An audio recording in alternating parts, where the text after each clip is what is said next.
جی viewers السلام علیکم ورحمۃ اللہ وبرکاتہ. آج آپ دیکھ رہے ہیں میرا یوٹیوب چینل عمیر خان زدران اور میں عمیر خان ایڈوکیٹ آپ کے سامنے حاضر ہوں. سب سے پہلے نبی پاک صلی اللہ علیہ وسلم پر درود و السلام اور ان کی آل پر. اور اس کے بعد آج کا ٹاپک جو ہے وہ بڑا دلچسپ ٹاپک ہے, دھوکہ دہی, فراڈ, فورجری وغیرہ. تو بڑے شارٹ سے ٹائم میں ہم آپ کا ٹائم ہم لوگ لیتے ہیں, بڑا قیمتی وقت ہوتا ہے. آپ ہمیں یہ بتائیے کہ ان چیزوں کے حوالے سے آپ کی کیا رائے ہے اور قانون اس کے بارے میں کیا کہتا ہے؟ بسم اللہ الرحمن الرحیم. آج کا جو موضوع آپ نے منتخب کیا ہے یہ بھی ہمارے معاشرے کا ایک المیہ ہے. جی بہت شکریہ. اس سوسائٹی میں ایسی اب پریکٹس چل نکلی ہے کہ لوگوں کا ایمان بہت سی چیزوں سے اٹھ چکا ہے, اور کچھ لوگ, زیادہ نہیں لیکن کچھ لوگ ایسے ہوتے ہیں کہ جنہوں نے اپنا شعار ہی یہ بنا لیا کہ دھوکہ دہی کے ذریعے جعلی دستاویزات تیار کر کے کچھ لوگوں کو نقصان پہنچانے کے لیے یا ان سے کوئی پراپرٹی سیانے کے لیے انہوں نے یہ اپنا وسیلہ بنا لیا ہے. اس کے لیے قانون نے پھر کچھ بڑی سزائیں جو ہیں رکھی ہوئی ہیں, اور اس میں یہ بھی بیان کیا گیا ہے کہ کس زمرے میں یہ سزائیں دی جائیں گی اور یہ کیا ہوتا ہے. اس سلسلے میں جو ایک انہوں نے ہمارے پاکستان پینل کوڈ میں اس بارے میں ایک سیکشن ہے, بلکہ پورا باب ہے چیٹنگ کے بارے میں. 415 سیکشن ہے جس میں انہوں نے چیٹنگ کو ڈیفائن کیا گیا ہے. اور اس کی سب سے اہم دفعہ جو ہے اس چیپٹر وہ ہے 420. 420 یعنی 420 سے مراد ہے کہ کوئی شخص کسی شخص کو چیٹنگ کرتا ہے, چیٹنگ کے ذریعے اس کو دھوکہ, فریب اور بدنیتی سے اس کی کوئی پراپرٹی ہتھیا لیتا ہے, یا کوئی ویلیویبل کوئی سیکیورٹی وغیرہ ترغیب تیار کرنے میں یا اس کو نقصان پہنچانے میں یہ کوئی اس قسم کا کردار ادا کرتا ہے. ٹھیک ہے خان صاحب, یہ مجھے بتائیے کہ اس سے ریلیونٹ جو سیکشنز ہیں پی پی سی میں آج کے ہمارے اس ٹاپک کے حوالے سے وہ کیا کیا ہیں؟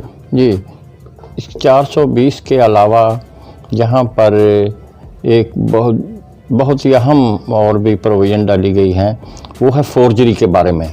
420 کسی سے کچھ پراپرٹی ہتھیانا, اور یہ 463 میں فورجری کو ڈیفائن کیا گیا ہے کہ کوئی شخص جس میں کوئی جعلی دستاویزات تیار کرنا, اس میں کوئی کسی اصلی دستاویز میں کچھ تحریف کرنا, ٹیمپرنگ کرنا بدنیتی سے, تاکہ اس سے کسی شخص کو یا پبلک کو کسی طرح نقصان پہنچایا جائے اور اپنا اس میں بددیانتی سے فائدہ اٹھایا جائے.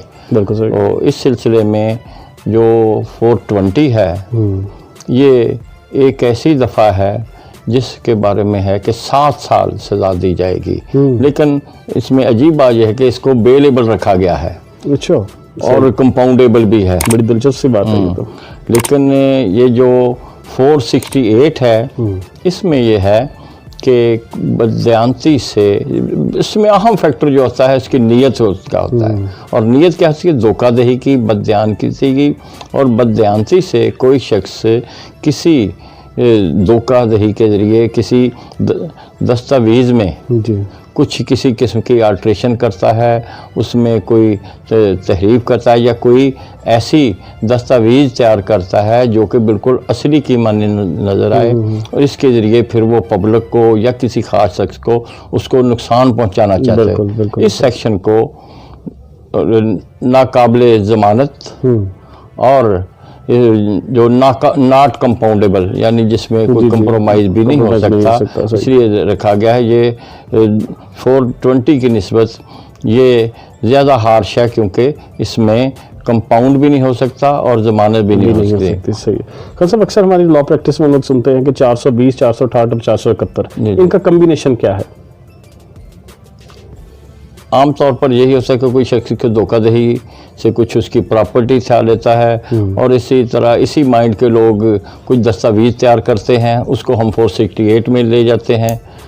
تو جب کوئی شخص ایسی فورجری کے ذریعے ایک فورج ڈاکومنٹ کو یوز کر لیتا ہے کسی عدالت میں, کسی محکمے میں, کسی سرکاری ادارے میں جب وہ استعمال کرتا ہے, تو ہم اسے کہیں گے کہ یہ 471 کا اس نے ارتکاب کیا ہے.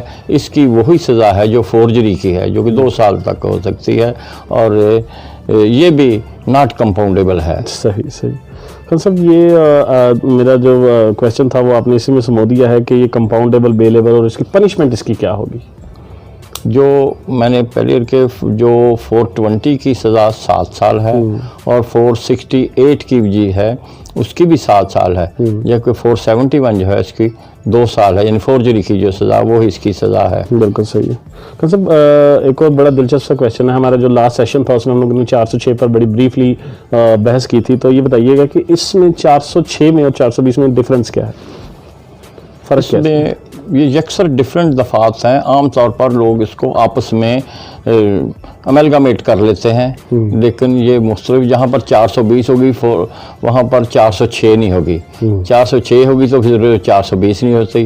مثلا ایک شخص ہے، وہ کسی شخص پہ اعتماد کرتا ہے، اپنے دوست پہ، اپنے عزیز پہ، تو وہ خود اس کو اپنی پراپرٹی حوالے کرتا ہے تاکہ کسی خاص عرصے کے لیے امانت کے طور پر دیتا ہے کہ جب پھر اس کو ضرورت ہوتی ہے اس کو واپس لے لیتا ہے، مانگ لیتا ہے، اس کے عارضی طور پر اس کے تصرف میں دے دیتا ہے. تو وہ شخص اس کو بددیانتی سے، اس میں بعد فیس کی آ جاتی ہے، نیت کی آ جاتی ہے، اس کو اپنے ذاتی استعمال میں لیتا ہے، اس کو آگے خرد برد کر دیتا ہے. لیکن 420 میں کوئی دھوکہ باز شخص، کوئی چیٹنگ کرنے والا شخص چیٹنگ کے ذریعے، دھوکہ دہی اور فراڈ کے ذریعے کسی شخص کو انڈیوس کرتا ہے، اسے اس چیز پہ آمادہ کرتا ہے، اس کو کوئی سبز باغ دکھاتا ہے کہ آپ کو اس سے فلاں فائدہ ہوگا. جی اکثر ہم لوگ نے دیکھا ہے کہ پروڈکٹس لوگ اس طرح سے جھوٹ سے بول رہے تھے کہ سامنے کچھ اور مینشن کیا تھا اور اس کے اندر کچھ اور ہوتا ہے. اس سے وہ پراپرٹی خود سے لیتا ہے کسی، یا کہ یہ کس کو یہ اس پہ قائل کرتا ہے